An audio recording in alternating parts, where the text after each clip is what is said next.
High views వెనకాల attach చేసిన video 2023లో అంటే ఆంధ్రప్రదేశ్లో జగన్మోహన్ రెడ్డి ముఖ్యమంత్రిగా ఉన్నప్పుడు భూమన కరుణాకర్ రెడ్డి టీటీడీ చైర్మన్గా ఉన్నప్పుడు పరకామణి అంటే తిరుమల శ్రీవారికి హుండీలో డబ్బులు మొత్తం ఉన్నాక వాటిని లెక్కిస్తారు కదా, అక్కడ ఫుల్ సెక్యూరిటీ ఉంటుంది, చాలా టైట్గా ఉంటుంది.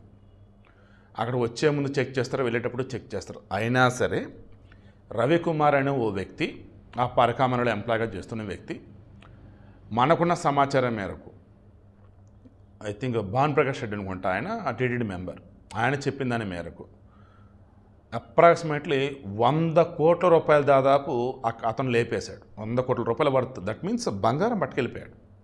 రోజు కొంత. ఈ విషయం అధికారులకు తెలిసింది సీసీటీవీలో చెక్ చేసినప్పుడు.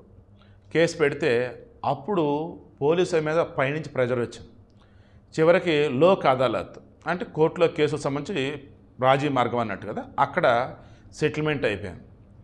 ఆ సెటిల్మెంట్ అయిపోయిన తర్వాత ఇతని దగ్గర నుంచి భారీ మొత్తం వైసీపీలు వసూలు చేశారు. కోర్టులో సెటిల్మెంట్ అయిపోయింది కరెక్టేనమ్మా, సెటిల్మెంట్కి ఒప్పించింది మేమేనమ్మా, మరి మాకు ఇవ్వాల్సింది ఎంత ఇస్తావు ఏంటి చెప్పని చెప్పేసి. ఇప్పుడు ఇదంతా తెలిసినట్టు ఒక అధికారి ఎప్రూవ్గా మారాడు. ఇప్పుడు రవికుమార్ ప్రాణాలకి ప్రమాదం పొంచి ఉంది అని చెప్పేసి TTD member I think Bhan Prakash Reddy ఆయన చెప్తున్నారు.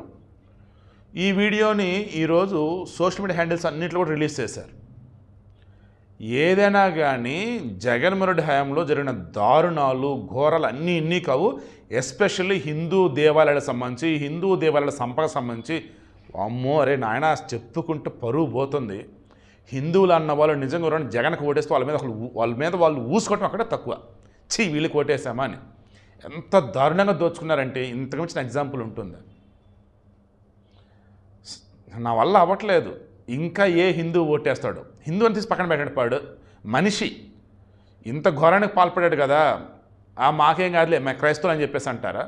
చిచ్చి, ఇంత దుర్మార్గంగా పాల్పడ్డా ఆయన ఏం కాదులే మేము ముస్లిమ్స్ అని అంటారా? హిందూ అయినా ముస్లింలైనా ఎవరైనా కానీ ఈ జగన్ రెడ్డి పరిపాలన ఘోరాలు ఒక్కొక్కటి బయటకు వస్తున్నప్పుడు, అవి మీకు తెలుస్తున్నప్పుడు ఇంకా పార్టీకి ఓటేస్తారా? కింద కామెంట్లో మీరే తెలియచేయండి.